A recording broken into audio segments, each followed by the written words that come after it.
धर्मियों को मेरा जय जिनेंद्र। मैं दिल्ली से ऋचा जैन। मैं आपको छह ग्रंथ के बारे में कुछ बताना चाहती हूँ। छह ग्रंथ अत्यंत लोकप्रिय है तथा जन जन के कंठ का हार बनी हुई है।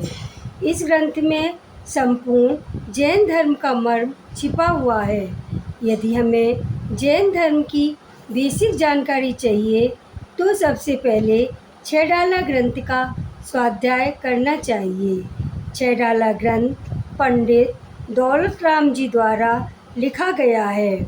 आपका जन्म विक्रम संवत 55-56 के मध्य हाथरस में हुआ था। आपके पिता का नाम श्री टोडरमल था। आपका विवाह अलीगढ़ निवासी चिंतामणि बजाज की सुपुत्री के साथ हुआ। आपके 2 पुत्र हुए। आप चीटे छापने का कार्य करते थे। छपाई का काम करते करते आप चौकी पर जैन सिद्धांत के ग्रंथ रखकर 50-60 पद रोजाना याद कर लेते थे। आपकी 2 प्रमुख रचनाएं हैं, एक छह, दूसरी दौलत विलास। छह से तात्पर्य इस ग्रंथ में वर्णित ढालों से है।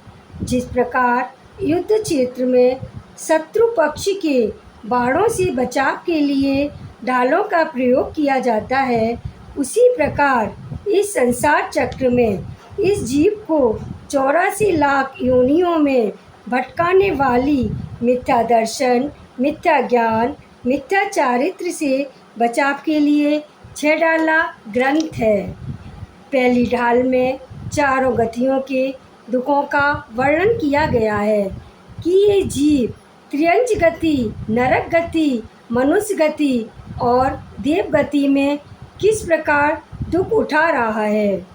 दूसरी ढाल में 4 गतियों में परिभ्रमण का क्या कारण है, ये बताया गया है।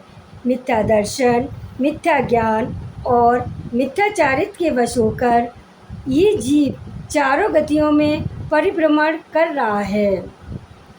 तीसरी ढाल में मोक्ष मार्ग का सामान्य स्वरूप, दर्शन व सम्यक दर्शन का विशेष लक्षण, फल एवं महिमा का वर्णन बहुत ही सुंदर रीति से किया गया है।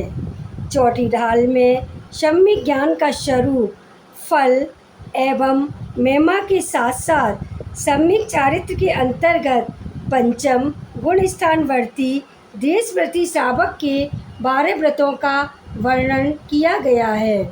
पांचवी ढाल में वैराग्य उत्पन्न कराने वाली 12 भावनाओं का वर्णन किया गया है। छठवीं ढाल में मुनि से लेकर भगवान बनने तक की सारी विधि सविस्तार बताई गई है। इसलिए हमें एक बार छह ग्रंथ का स्वाध्याय अवश्य करना चाहिए।